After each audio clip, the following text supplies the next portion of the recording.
in spirit and in truth. So we praise with understanding. Kanina sa prayer nato, siksik, full na yun sa praises sa Ginoo. And today I'll bring to you the message entitled Count Your Blessings. Now there's a hymn that goes like this: count your blessings, name them one by one. Count your blessings, see what the Lord hath done. So this morning, we will try to count the blessings from the Lord in our text today in the book of 1 Thessalonians chapter 5, verse 16 to 17, and we will also read 18 as the last portion of it. Now the Bible says in verse 16, rejoice evermore, pray without ceasing, in everything give thanks, for this is the will of God in Christ Jesus concerning you. Wow. These are short verses but very, very powerful. And today we will ponder from those verses that was written by Apostle Paul to the Thessalonica brethren. Now we are all the children of God. Amen? Amen. You know, in the context of Apostle Paul, he is referring to the believers. Nagisgot ni siya sa mga magtotoo, mga anak sa Diyos. O ang mga anak sa Diyos, we have all the reason to rejoice. Naghantag rason na kita magpasalamat sa Ginoo. Amen. That's why the Bible says in verse 16, rejoice evermore. Now, balik ko na ako, this is in the context of the believers in Christ. Daghanan nato gyud pasalamatan sa Dios, daghan nato ang puanan sa Ginoo, daghan nato pod ikalipay diha sa Dios. The first thing that we can learn from this verse, as we count the blessing of God, it is the blessing of having joy. Do you have that real joy? You know, kita mga Kristohanon, mga anak sa Diyos, we have all the reasons once again to rejoice na atay dapat ikapasalamat sa Ginoo. Ang mga believers sa ilang pagtanaw kining kalibutan, ang ilahang lang mga pangandoy sa kinabuhi kanang mga worldly pleasures, kanang gitawag nila mga achievements diri sa yuta, so that they could obtain joy. But the Bible is telling us that we Christians, we must rejoice evermore. Rejoice evermore. It means rejoice always. Lord. Gusto sa Diyos na kita malipayon, we must have a happy disposition. You know, si Paul in this context, makita nato si Paul as a missionary, tinadhanan siya mga pagsulay sa kinabuhi. Pero wala nang i-count ang mga pagsulay na mahimo siya na masilumanon, kundi sutin niya, rejoice evermore. Sutin niya, what I have got today is a blessing from the Lord, and that's nothing can be compared of. Wala yun ikatandi sa panalangin sa Diyos. Why? Number one, he has a new life in Christ. Na siya kinabuhi kang Kristo Jesus. You know, kita mga anak sa Diyos, we are redeemed. And we have been set free. Kinighanan ta sa kinuusang liberty, kagawasan. You know, when I watch the players playing the instruments, you know, I'm so happy to see a person playing drums, using that instrument for the Lord without restraint. Gusto sa Diyos na kitang malipayon mga lagad sa Ginoo through playing the instruments. Also, the person is leading the song here. Di ba malipayon from the bottom of her heart? Medyo napagaw na gani sa kasinggit, pero God wants us to be happy. You know, sa kinabuhi din sa yuta, luoy ka yuta kung di ta malipayon, because happiness or joy is a choice. Pagpili na siya. But if you have Christ in you, musabta nato kung giunsa ta pagbago sa Dios. Sa mo kita mga makasasala, wala kita direction. We don't know where we are going after death.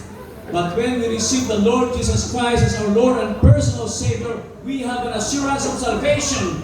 Now we will spend forever in eternity together with Him. And that's happiness. Dili na temporary lang kalipay, kundi lasting. Muna kita mga anak sa Ginoo, sa Biblia, gitudlo ang kita na dapat kita na ay kalipay. Kaya kalipay na Diyos nun. Lahi ang kalipay ng Diyos, no? Not only that you are wearing smile every day, but there is an inner joy. The joy of the Lord is my strength. Every day, naatay gitawag ng excitement. Are you excited every day?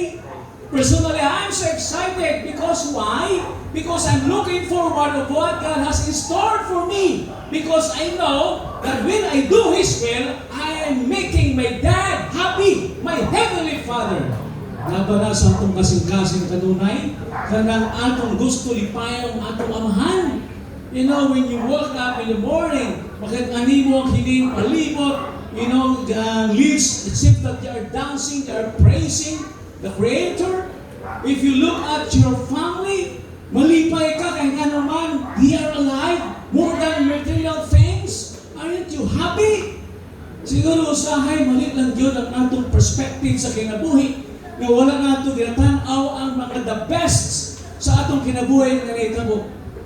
Something that is valuable is your family. More than anything else. Siguro karong Christmas season, magulunod na, what man ko'y something new, something big, something valuable. Look at your family. Look at yourself in the mirror. God has given you good health. Amen? God has given you wonderful gifts. Salamat sa Diyos. Pinakaabot na sa katapusan karong tuig. And God has given us a wonderful church family. Amen? Wow! Dili ni siya matandi sa uban ng mga pamilya. Yes, of course, kita na atay mga friends. But you know what? The church is the institution that God built for you believers to grow together. Nakita din sa balay sa Diyos na atay paggrasikay. If you wear a smile, sa imong igsuon, musulod din malipayon siya. Kaya nga naman, naa siya spiritual family. Maybe siyang kinabuhi, naasa siyang pamilya, kung sa ginigipalibutan siya sa mga di magtotoo ng mga parintihan. Pero pag-abot na din sa balay sa Diyos, blessed kayo siya. Kaya nga naman, gihatagan siya sa may gugmaon na spiritual family. Aren't you happy? So God has given us eternal life. God has given us a life. God has given us a family. God has given us church family. O sa pato pangahiyon sa kinabuhi? There are bonuses kana material, financial, intellectual, gitawag nato nga social, mao na sila mga bonuses. Pero makita nato sa kinabuhi ni Apostle Paul, gi-encourage siya mga Thessalonians, so niya, rejoice evermore. Yes, of course, brethren, na ay mga tao nga unruly, na ay gitawag nga feeble, but you need to be patient. We must look at them with the eyes of Jesus, not only positively, but with love. Nga masabtan nila in this world that is full of hostilities.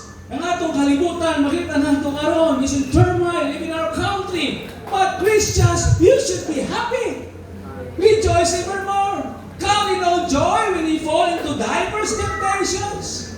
Do you see like that? Itanaw ba nato susama niya ang kalibutan? Nga naakay mga challenges sa kinabuhi, nakitanaw nato na kung unsa man ang opportunity hatag sa Dios that you can be a salt and light of this world. Kita mahatag og kahayag, our country today needs transformation. Ang problema sa atong nasod, dili corruption. Ang problema sa atong nasod, dili ang gitawag inflation. Ang primary nga problema sa atong nasod, ang problema sa sala, kung sa nila kondisyon sa kasing-kasing ang dapat usabon. And only Jesus can change. Ano kita, Kristohanon, kung makita sa atong facial expression, sa atong gestures, nga kita malipayon, dili sila makakita sa Kristo sa atong kinabuhi. Muna lang rejoice, hindi po sabot na inner joy lang, kundi naapon tayo, kalipayan sa gawas. And we can appreciate every little things. Mga gagmay ng mga butang, and you can appreciate others, not only yourself. You can also share that joy. Kita mga Kristohanon, nindot yun ang atong disposition is because we are happy in the Lord. We are happy in the Lord. Some are having almost everything in their lives. They have a wonderful career. They have money. They have fame. Yet still they can feel the emptiness therein. Why? It's because you don't have Jesus. Jesus is all the world to me, my life, my joy, my all. Is Jesus is your joy? Siya ay mong kalipay. That's why we have this famous acronym, J-O-Y, Jesus, others, and you. If you are doing that, you have a real joy. Unahan, Ginoo, sa imong kinabuhi. And you'll be happy. Make others happy, and you'll be happy too.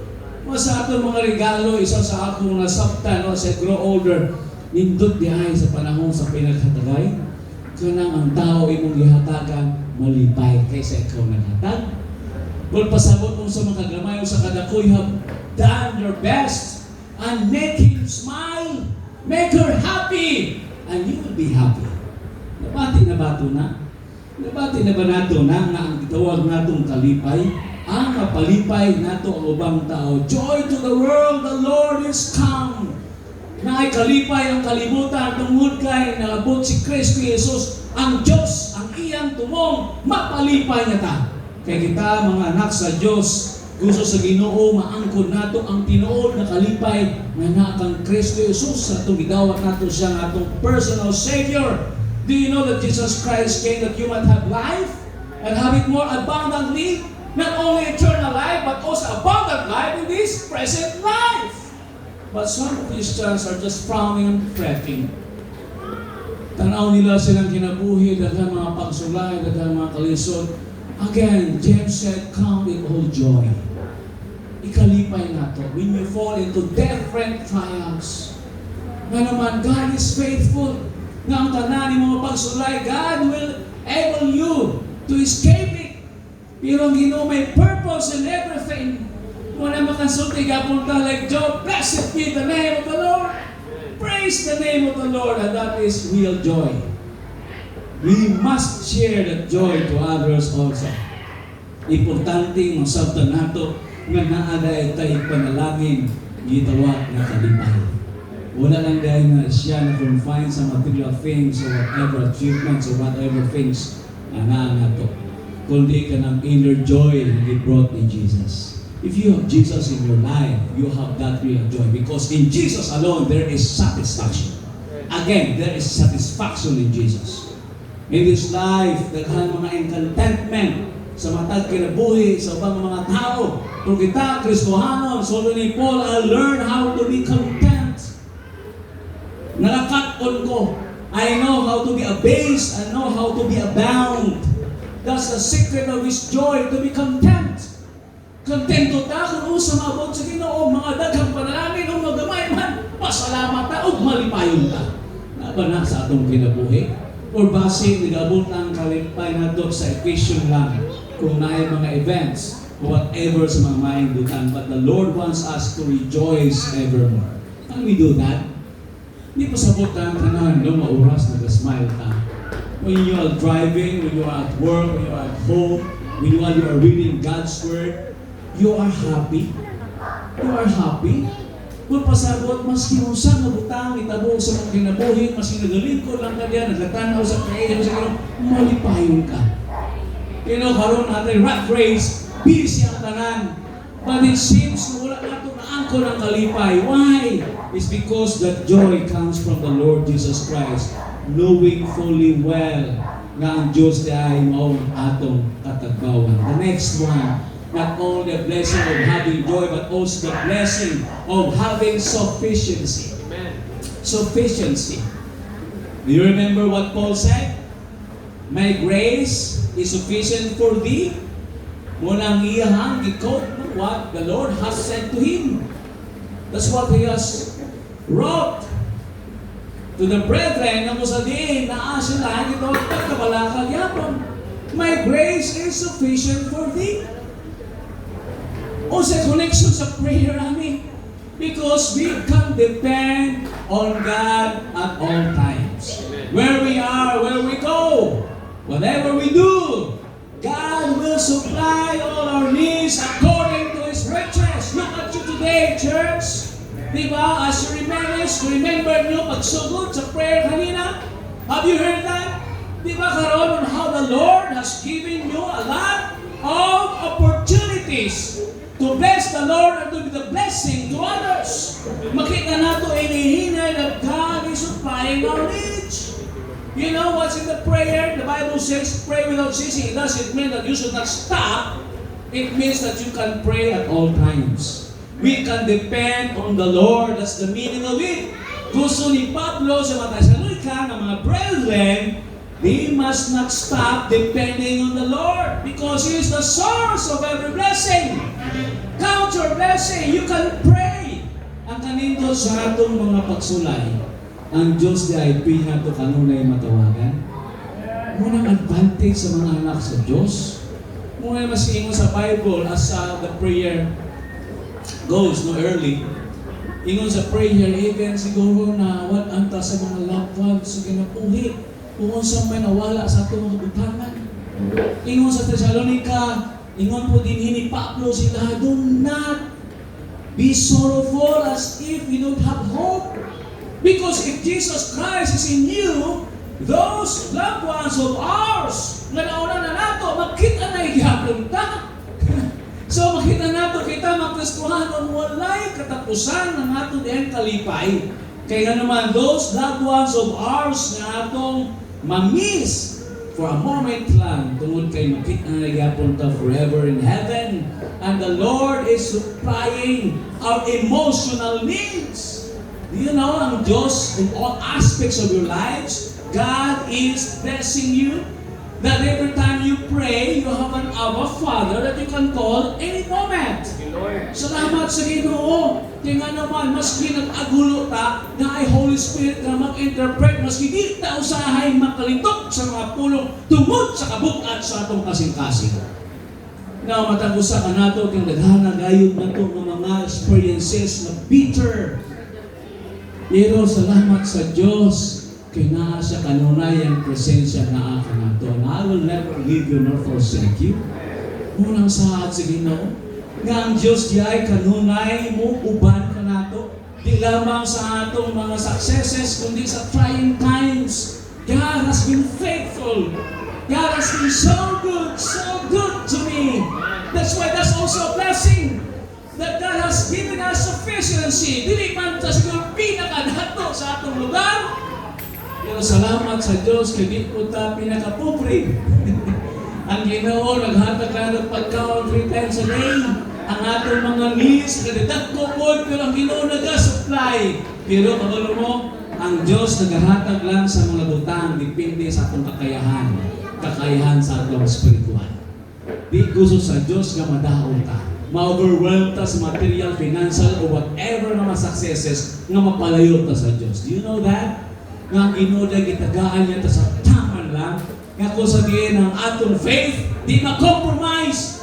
Di gusto sa Diyos magpalayo ta niya. That's why usahan yung mga dreams sa kinabuhi nga Lord, wala pa man niya abot. Paabot lang in the right time. Tingnan naman, di pa din kaya ang ibang spirituality.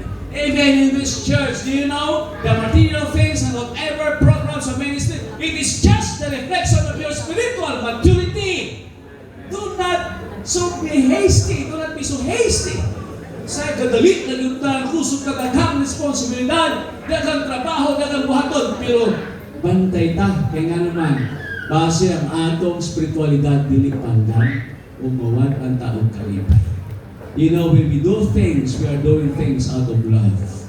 Dili lamang out of obligation. Church, dili lang tungod kay obligated tayo because I'm duty bound. Because I love the Lord. And do what you can. Buhat ka lang sa makaya mo, and it's just a norm to you. Kaya naman, the ministry is not a competition. Dili ni siya na ang Diyos dahil nasayo sa atong kasing-kasing o una-huna. At the end of the day, mga tupang tao sa usa sa Diyos. O importante na atong spiritualidad. Pero gusto sa Ginoo, number 1, maging sufficient ta sa atong spiritualidad. Ang atong spirituality with our soul, maguna, kaya naman maluyang atong pisikal kung kulang tang spiritualidad. Magluyang atong kaalam kung kulang tang spiritualidad. Magluya po ng atong behavior o ethics kung kulang tang spiritualidad. Our nation today needs Jesus. Tingala ta, anong ana na sila mag-behave is because wala sila spiritualidad. That's the reality. Tingnan naman, nawala na si Jesus sa ilang kinabuhi. You know, we Christians will just pilgrims in this world. Kita din sa yuta ang mga nag-practice sa pagdaig sa Diyos. Dinhi atong perfect ang atong mga buhat na maging holy kasama ni Jesus. We are not perfect, of course, but we are trying to be near to the standard of God. But God is faithful, putting us into the ministry. And God is faithful. That is sufficiency. Muna ingon, balik ko na kayo ingon, but my God shall supply all your needs according to His riches.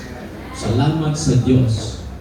Ato ba nang hinuktukan o nagduglugan kanang kaayo sa Ginoo? Mahayag ang Ginoo.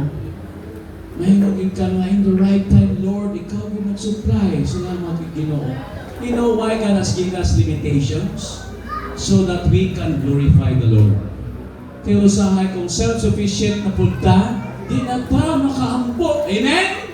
Di na makahampoy. Panahon sa prayer, di na makita, di ka naman okay naman. Kung sa panahon gani na may pagkukulang, that's a beautiful and wonderful time to be with the Lord. Munang it is hard for you to pray, that's the best time for you to pray. Importante yun nga naatay, pag-ampo, talking to God, communicate with Him, because He is your Father. Talk to Him. Kung wala pa nato na nagkuha, nagasa, ang istorya sa aman, kuha to nato na. Because sometimes, we don't have because we don't ask. Una natin, Father, ini sa yuta. Kapalo mo na itong Papa, we need juice. No, we need, so a pair of, natong slippers. Pero, kung gusto na gani, diya pa, maduot na pa. Tanawa. O dito na yung sa Papa, sige, ugma. Masahay lang gusto may ino na, ginobito na sayo sa Tarantino. But ask, and it shall be given unto you. Seek, and you shall find. Knock, and it shall be open unto you. Make it a habit na magtawag ka sa Diyos, because there's a blessing of sufficiency. It means that we are dependent on the Lord. Malipay na ang Ginoo pa. Kaya magpaymalugi ka sa atong mga needs. Ako sa una, ma-remember ko si Dad. Ngayon ko siya sa pair of shoes kay gusto naman niya kung daddy masiusaw ka seryoso mo joke mo gina ugma na kay gabi man. Gabi pa ron. Natanan nga effort mo gihatag na maka-explain ng tarong ugma na kay gabi yan. Ugma kalitan. So ang atong Heavenly Father is just like that. We must not stop praying. It means wherever we are, at all times, we must talk to God. Because there is sufficiency. Is it a blessing? Blessing niya po na. Every day, ang Diyos, i-allow na tayo ma-survive. Nga hangtod karon buhi. Pata. Munang naatay kaisok, kadasig, pagkatubang sa next year. Kaya nga naman, we have proven God before. Over and over again, we have proven Him. Maayo ng Diyos. And the last one is the blessing of having benefits. Kanina na-mention sa atong Dayton, in Psalm 103, bless the Lord, O my soul, and all that is within me, bless His holy name. Sa Hebrew, mamasabot ana, dalago ng Diyos. Dayiga ang Ginoo kalad ko, and all that is within me, your soul, your very soul, your inner self. Na-try ba nato na dayigo ng Ginoo gikan sa atong kasing-kasing? Because the Lord said, one of His verses, some are just honoring me out of their lips. Pero wala silang kasing-kasing. Muna natin, sulti usahay near but far. Usahay sa pamilya, di ba? Tuol kayo ta, pero wa kayo ta nag-istoryahay taro. Wa kayo ta nagatutukay. Ang Ginoo, gusto niya nga from the bottom of our hearts, we must thank Him. Bless the Lord. This is the blessing of having benefits. The Bible says, in everything, give thanks. In everything, it means in all circumstances, whether good or bad. Do you know? Nga gini may sumpay kanunay, pray without ceasing. It means continually. Rejoice evermore, always, evermore is always. In everything, give thanks. In all circumstances. Gusto sa Diyos niya in this context, so ni Pablo, maging malipayon na. We must be happy. We must be joyful. Why? Because we have all the benefits. You know, as I was eating, no, these past days, kay December naman yun, manaingon sa Summer 103, naging puno ko akong bakba sa mga mahayang butang. Ha?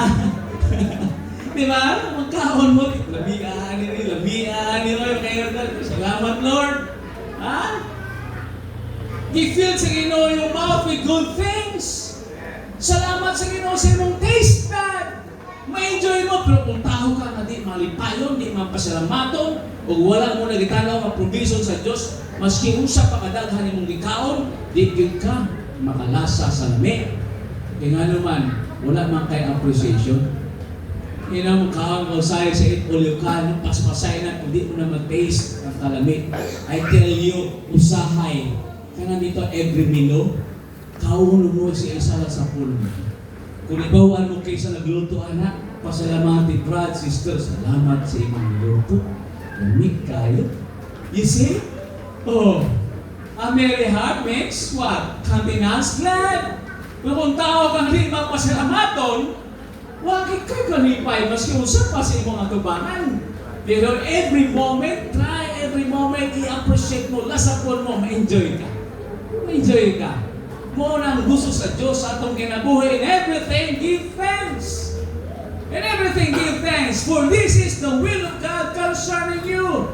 What's the will of God? To be happy always. To be joyful. What's the will of God? To appreciate His sufficiency. What's the will of God? To thank Him for every benefits. The other term for blessing is benefits. What's my benefits sa Diyos? 103. Blessed is the man whose sins are forgiven. Every day, ipasahalo ta sa Ginoo. Lord, salamat kaya ako'y peace of mind. Ito ano yun ang blessing? Nga pagmata ninyo na kay peace of mind, you have read your Bible, you have prayed, and when you go to work or school, or wherever you are, ma-feel mo ang itawag na confidence. Kaya naman, God is with you. So, ang iyong production, nindot. Kaya naman, you are doing it out of love. Nindot dahil benefits kita sa Diyos. Kaya naman, my sins are forgiven. Tindaghan na karoon mga tao na naglukto pa sila mga sala, na feeling nila na sila na apay utang sa Diyos. So this again, if we confess our sins, He is faithful and just to forgive us and to cleanse us from all unrighteousness. Itanggap mo ba ang pasayloan sa Diyos? There is freedom and forgiveness. So daghang Kristohano, di malipayo, kaya naman feeling nila, di pa sila pinasaylo sa Diyos. So diyan, inulsol ka sa iyong mga sala, gagawat mo sa mga luwas, anak na ako sa Ginoo, pinasaylo ka. And every day when you commit sin, or we call that daily sin, the Lord is faithful, but also just to forgive you. Dili ka malipayo niya na, that's a blessing. Panalangin di ka sa Diyos. Tingdaghana mga butang, ihatag sa Ginoo, and the last verse, so sa Biblia, ingo sa 103, and your yoke is renewed like an eagle, ikaw malingkol. Isaiah 40:31. Doon pa sa mo, Ginoo, naghahatag bagong usog mo tag-adlaw. Usahay mo na nata, usahaw na ako ni sa pagpayot sa akong mga utang, o na ako'y project, na ako'y travel, usa pang ako mga dreams. You know what? Hindi at a time pangayo sa Ginoo. And every day, ask for God's strength. Kaya every day di ay makita na ang mga butana. Ang importante, isettle mo yung soul sa Diyos first. Mag-pray ka sa Ginoo, mga pasaylo. Ask His guidance, read His Word. And everything will be alright. Everything will be alright. I'm not saying ang tanan okay, but there is God's favor upon God's children. Lahit yun, basta anak ko sa Diyos, may pabor ka sa Ginoo. Mura nga itong advantage, mura itong edge. So brethren, muna yung Pablo, this is the will of God concerning you. Wala tayo gitawag na swerte-swerte. Kasi ingon na swertehan ko. Opposite ka sa swerte, malas. Kung pasabot, wala na ito ipangita ang nawong sa Diyos. Wala na ito ipangita ang nawong. In everything, give thanks, for this is the will of God concerning you. What is the will of God? It might be a permissive will or a directive will. Ang permissive will sa Diyos, usahay, di-allow niya nga magkasakita. Di-allow niya ma-aksidente ta. Ma-allow na natin problema. Pero ang iyang promise ka nato, na iyang sufficiency mo, kuyog siya ka nato, kanunay. Gusto sa Diyos sa magtawag, tas kaniya kalungay. But sometimes there's also the directive will sa Ginoo. Gusto sa Diyos ay bless niya ka. Tuntulan niya ka sa iyong mayong balay. Trust in the Lord with all thy heart and lean not in your own understanding. In all thy ways acknowledge Him, and He shall direct your path. In other words, suti sa bulong sa Ginoo, God will bless you. If you will just understand this text, God will bless you. Gatuong na, that the Lord will bless you. Blessings will come upon you. This is the will of God. Pero sa hay kita Kristohanon, wag nato gina-claim ang blessing sa Ginoo. Do not live a defeated life. There is victory in Jesus. There is victory in Jesus. In the blood of Jesus, there is cleansing, there is forgiveness, but also in the blood of Jesus, there is victory. Whatever you do, so sa Biblia, do it heartily as the Lord and not unto men. Pero so sa Ginoo, the steps of the good man are ordered by the Lord. Ang Diyos siya ay nasa i-plaster ka nato. Nga ko sa din, padulog ta sa panalangin. Look at you today. How far you have gone with the Lord. Diba? We cannot boast about it, but we can praise the Lord about it. Whatever achievements or accomplishments that we have, if we will just learn how to count those blessings, makaingon yapon ta, praise be to God. Tingnan naman, it's you, Lord, who gives me strength. Every day I have a joy facing these trials, those responsibilities. Next year, naitipag ko naman matanaw na sa local church. At naman tag mga plano at upango na ito na may kalipay. Tingnan naman sa kalipay ka na naatay kusog, knowing that God is before us. This is the work of the Lord. It's not my work. Lord, use me as your instrument. Di ba? Nindot kayo na sa paminahon. Now, whatever we do, as we are doing it heartily as to the Lord and not for men, God is sufficient. That God will provide all your needs kasi you're willing eh. Willing ka magpagamit eh. Do not wait for the time wherein ingon ka na comfortable ako, di na mabot sa imong kinabuhi. Pero kung kanunay ka on the go for God's glory, seek ye first the kingdom of God and His righteousness. All these things, sabi alin kayo, mga butang, isupply ra sa Diyos, kaya nakitaan si Ginoo ang imong kasing-kasing, ang imong tipo. And the Lord said, you know, you have all these benefits. In everything, give thanks. We must not forget to thank the Lord sa kanang butang. Magamay man manako, kaya nga naman, malipay ang Diyos niya. Malipay. Thank you, Lord.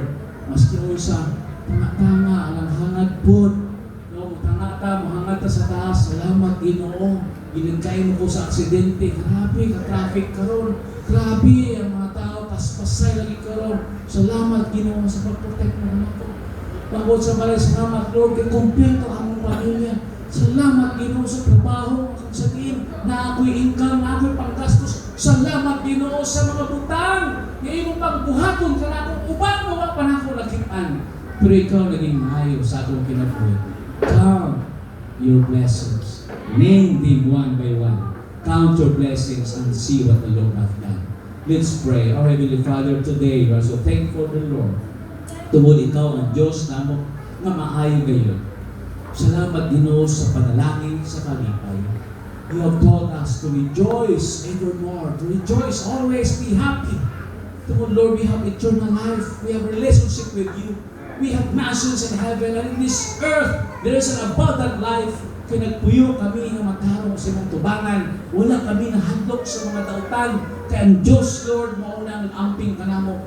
Ang Ginoo, Lord, na among shepherd kanunay, nag-aamping ka namo. Dear Lord, help us, dear Father, na kami mo trust kanimo through prayers always. It's because in you there is sufficiency. There is satisfaction. And oh Lord, help us to appreciate everything that you have provided. Kung kami, kamaomat pasalamat, ikaw gid mo ng panalangin, kay ikaw nangita, where are the nine? Na napulo ng akong kaayo, and help us, O Lord, to be grateful always. This is your will upon our lives. And thank you, Lord, for all the blessings that we did receive and will receive. In Jesus' name we pray. Amen.